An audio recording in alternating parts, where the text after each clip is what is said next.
Terima kasih Pak Wamen yang saya hormati, Pak Stafsus dan teman-teman media. Ya. Pertama-tama saya ingin menyampaikan terima kasih kepada teman-teman media yang sudah berkenan hadir. Saya ingin mengklarifikasi beberapa hal yang beberapa hari terakhir ini beredar di publik dan menurut saya ada yang miss terhadap apa yang saya sampaikan. Yang pertama, bahwa konteks dari pernyataan saya itu adalah terkait dengan pernyataan Bapak Presiden di Kairo terkait dengan pengampunan. Nah, karena itu ada 3 hal yang mendasari dan merupakan konteks dari persoalan ini. Yang pertama, ada kemungkinan, kan itu, mungkin kita maafkan ya, mungkin. Begitu kata Presiden. Yang kedua, bahwa di dalam pemberantasan tindak pidana korupsi, sama sekali Presiden tidak akan memberi toleransi. Ya, tidak akan memberi toleransi.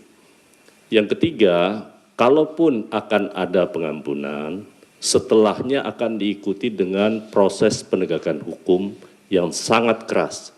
Bahkan beliau mewanti-wanti supaya jangan sampai ada aparat penegak hukum untuk membekengi terhadap satu kasus tertentu. Kan clear pernyataan Presiden seperti itu.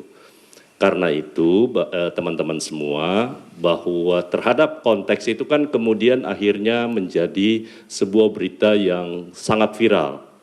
Bahkan ada yang menyatakan kalau Presiden mengampuni koruptor, Presiden bisa dijerat dengan pasal 55 KUH pidana. Atas dasar itulah kemudian saya sampaikan bahwa ada pihak yang menyatakan seperti itu mungkin lupa terkait dengan hak konstitusional Bapak Presiden yang diberikan oleh Undang-Undang Dasar, di mana pasal 14 daripada Undang-Undang Dasar kita memberi hak amnesti, abolisi, ataupun grasi dan rehabilitasi kepada Bapak Presiden untuk semua jenis tindak pidana. Nah, apakah nanti ke depannya proses ini akan ditempuh? Belum ada keputusan sama sekali. Itu baru wacana yang dilontarkan. Bahwa wacana untuk memaafkan koruptor itu kan bukan perkara baru. Itu sudah lama.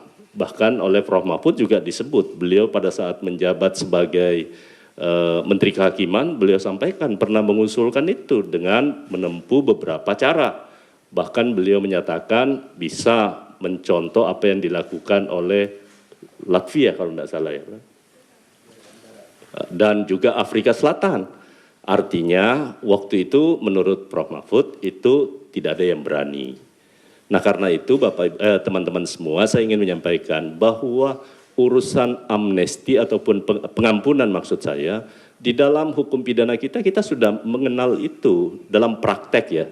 Satu, untuk tindak pidana korupsi kan sudah ada restoratif justice yang sudah diterapkan di beberapa aparat penegak hukum, tergantung jumlah kerugian negaranya.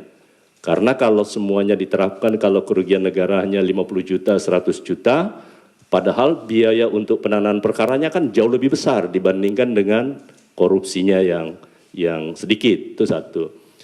Nah, yang kedua yang ingin saya luruskan adalah menyangkut soal denda damai.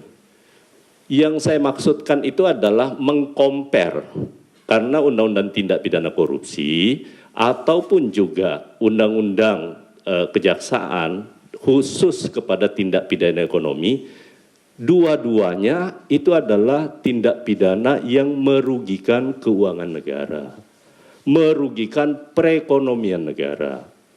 Karena itu ada ruangnya yang diberikan dan ini bukan barang baru terkait dengan proses pengampunan karena kita sudah pernah melakukan 2 kali tax amnesty.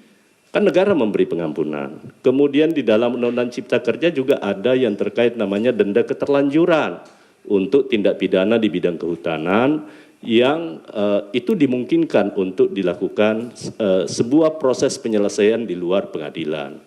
Nah karena itu hanya compare bahwa ada aturan yang mengatur, tetapi bukan berarti Presiden akan menempuh itu, sama sekali tidak.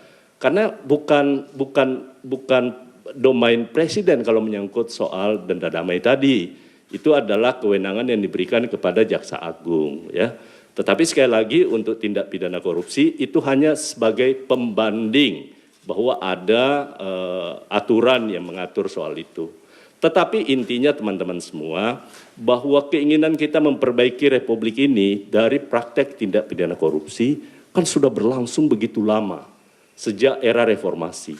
Tetapi sampai hari ini kemudian kita tidak bisa menyelesaikannya secara baik. Nah karena itu ada semangat baru yang diinginkan oleh Bapak Presiden. Silahkan kita akan bicarakan menyangkut soal mekanismenya nanti kalau toh kebijakan pengampunan itu akan diambil oleh Bapak Presiden. Tetapi sampai hari ini kita baru di Kementerian Hukum lagi menyiapkan rancangan undang-undang tentang grasi, amnesti, abolisi, dan grasi. Nanti kalau sudah selesai, kami akan sampaikan kepada kawan-kawan semua.